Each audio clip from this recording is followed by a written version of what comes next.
ఇలా కేంద్ర రాష్ట్ర ప్రభుత్వాలు, అటు బీజేపీ ప్రభుత్వం ఇటు కాంగ్రెస్ ప్రభుత్వం, రెండు ప్రభుత్వాలు కలిసి రైతుల జీవితాలతో చెలగాటమాడుతూ ఉన్నాయి ఈరోజు. ఇప్పుడు నిన్న కొత్త సర్క్యులర్ ఇచ్చిండ్రు, నిన్ననే ఎకరాకు 2 యూరియా బస్తాలే ఇస్తారట. ఆ 2 కూడా ఇప్పుడు ఒకటట, నెలకొకటట. ఆ 2 బస్తాలకు తిరగాలన్నట యాప్ కోసం.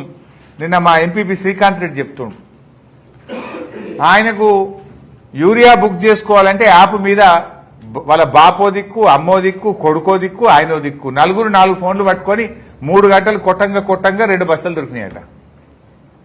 2 బస్తాల యూరియాకి ఇంట్లో 4 ఫోన్లు పట్టుకొని కొట్టంగా దలుతుంది, లాటరీ తల్లినట్టు. అది 2 బస్తాలు.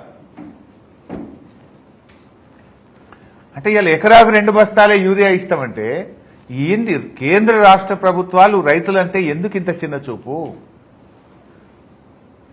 ఇవాళ ఇంతమంది ఎంపీలను గెలిపించి రాష్ట్రంలో అధికారంలోకి ఇస్తే మీరు యూరియా ఇచ్చే తెలివి కూడా లేదా మీకు? కేసీఆర్ గారు ఉండగా ఆటో డ్రైవర్ చెప్తే ఇంటికాడ వచ్చి యూరియా వేసిపోయింది కదా. ఇక 2 బస్తాలే ఇస్తారట.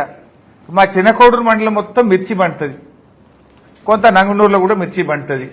రాష్ట్రంలో అనేక చోట్ల మిర్చి వేస్తారు, వరంగల్లో కానీ ఖమ్మంలో కానీ చాలా జిల్లాల్లో వేస్తారు. మిర్చి రైతులు ఎకరానికి 6 బస్తాల యూరియా వాడతారు, 5-6 బస్తాల యూరియా వాడతారు. నువ్వు 2 సంచులు ఇస్తే మరి మిగతా 4 సంచులకి అడిగి పోవాలి.